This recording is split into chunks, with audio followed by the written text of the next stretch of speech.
ചക്ക മുഴുവൻ തിന്നത് പള്ളി വെത്തണ്ടാകും. ഇത് ഞമ്മളെ ആമിനത്താത്ത ഈ പെരുത്ത നാഥനാണ് കേട്ടോ. ഒറ്റ മകനേ ഉള്ളൂ, ആണായിട്ടും പെണ്ണായിട്ടും കേട്ടോ.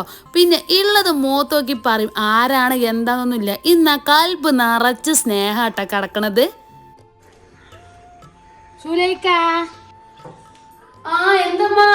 ഇതാണ് നമ്മളെ കഥയിലെ മെയിൻ നായിക സുലൈഖ. 10 നെഞ്ഞ് നിൽക്കുകയാണ് കേട്ടോ. 4-മത്താണ് പള്ളിയിൽ. 3 പെൺകുട്ടികളാണ്. മാപ്പിള അസർപ്പ് ഒരു പാവൻ ഡ്രൈവറാണ്. ഇവിടുന്നാണ് നമ്മളെ കഥ തുടങ്ങണത് കേട്ടോ. നമ്മളെ ആമിൻ താത്താന്റെ മരോളാട്ടോ. ഈ കുട്ടി ചക്ക മുഴുവൻ തിന്നുണ്ട് കേട്ടോ. ചക്കോള് തിന്നുണ്ടാവൂലേ? മോളെ ചക്ക തിന്നാ മതിട്ടോ, പള്ളി വെത്താകും. ആദ്യം അമ്മ കുട്ടി തിന്ന കേട്ടോ. ഓനോട് ഞാൻ ഇച്ചിരി വെറ്റില കൊണ്ടുവരാൻ പറഞ്ഞാലേ അത് ഓനോട് കൊണ്ടുവരൂല. ഓന്റെ കാര്യങ്ങളൊക്കെ ഓൻ ചോദിച്ചു. എനിക്കൊരു വെറ്റില കൊണ്ടുവരാൻ പറഞ്ഞ ഓന് വലിയ മടിയാ.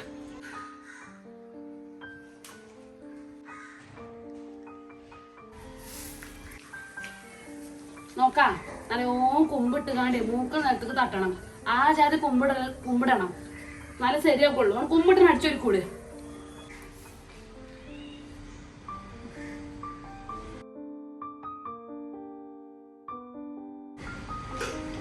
അമ്മ കുമ്പിടങ്ങോട്ട് വെക്കില്ല. അമ്മ നാവിന്റെ അടുത്തൊരു വെത്തായിട്ട് എടുത്തതാണ് ഞാൻ ഈ ചൂല്. നാവിൻ്റെ ഉള്ളിൽ കൂടി ഊരിൻ്റെ ഉള്ളിൽ കൂടെ ഒക്കെ ബെർത്തുണ്ടാവും. ഒടുവായില്ലേ? അപ്പം അങ്ങനെയൊക്കെ തന്നെ ഇരിക്കാനും അവിടെ അടിച്ചൊരുക്കൂട്.